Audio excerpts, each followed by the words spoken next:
Jangan mengharapkan sesuatu yang luar biasa, tapi kita melakukan hal-hal yang biasa.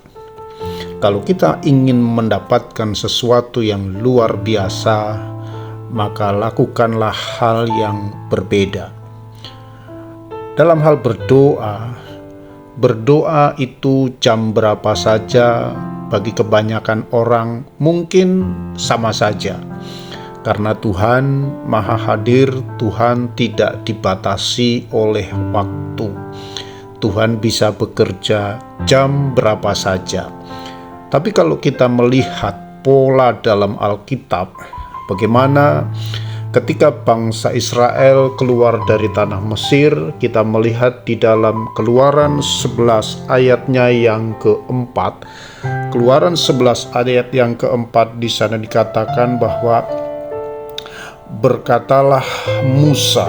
Jadi beginilah firman Tuhan. Jadi firman Tuhan datang kepada Musa, pada waktu tengah malam aku akan berjalan dari tengah-tengah Mesir.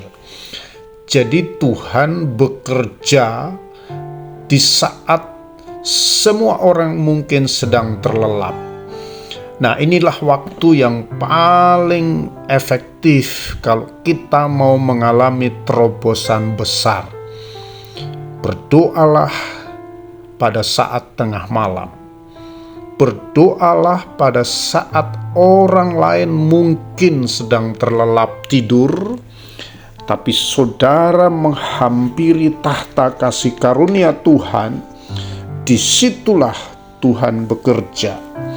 Pada saat tengah malam, Tuhan bekerja dengan luar biasa. Jadi kalau kita mau alami terobosan Tuhan dalam kehidupan kita mau alami terobosan keuangan, kita mau alami terobosan kesehatan, kita mau alami terobosan dalam hal keluarga, kita mau alami terobosan dalam hal-hal yang sepertinya impossible. Lakukanlah doa tengah malam. Ya, tengah malam menurut tradisi orang Ibrani atau orang Yahudi itu antara jam 3. Karena pada saat jam 3 saudara akan merasakan keheningan yang luar biasa. Pada saat jam 3 pagi saudara akan merasakan suasana yang benar-benar hening. Dan disitulah saudara bisa berhadapan dengan Tuhan, saudara bisa menghadap Tuhan di dalam doa. Dan di situ saudara akan alami terobosan yang luar biasa.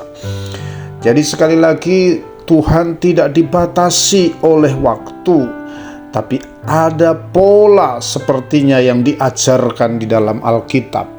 Kita melihat di dalam Keluaran pasal yang ke-14 ayat yang ke-24.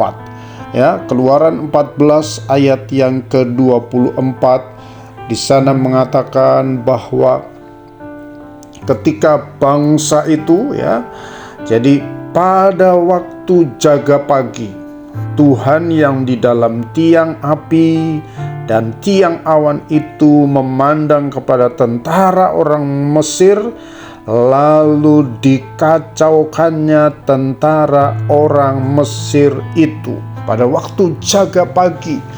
Jadi bukan sesudah matahari terbit, tapi justru ketika matahari jauh sebelum terbit.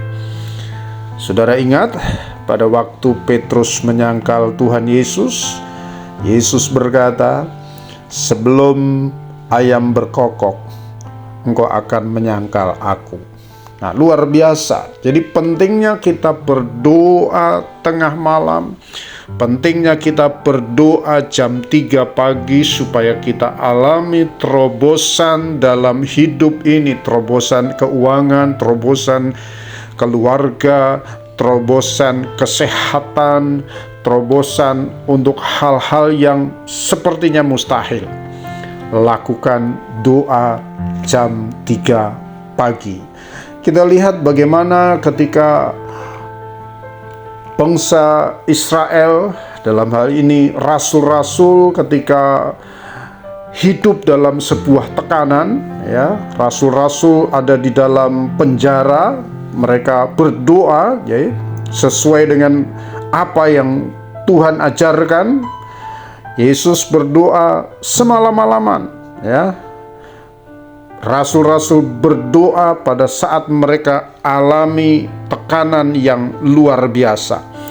Di dalam Kisah Rasul pasal yang ke-16, di sana dikatakan ayat yang ke-23, setelah mereka berkali-kali didera, mereka dilemparkan ke dalam penjara.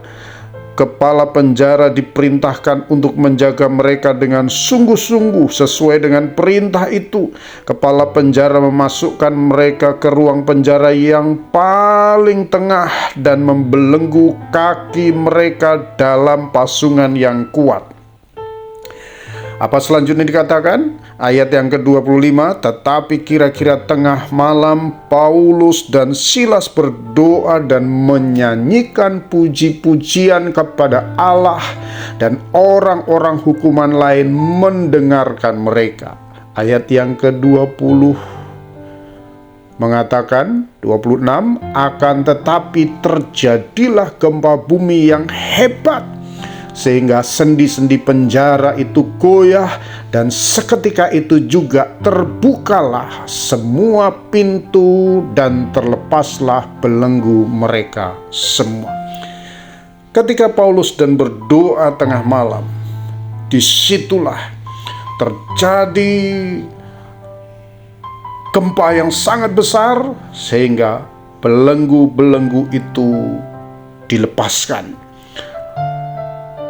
Kemenangan yang besar ketika Paulus dan Silas berdoa tengah malam. Jadi berdoalah pada saat tengah malam, karena disitulah engkau akan alami kuasa Tuhan. Disitulah engkau akan alami terobosan. Disitulah engkau akan alami mujizat. Disitulah engkau akan alami hal-hal yang supranatural. Tuhan Yesus memberkati kita semua. Haleluya. Amin.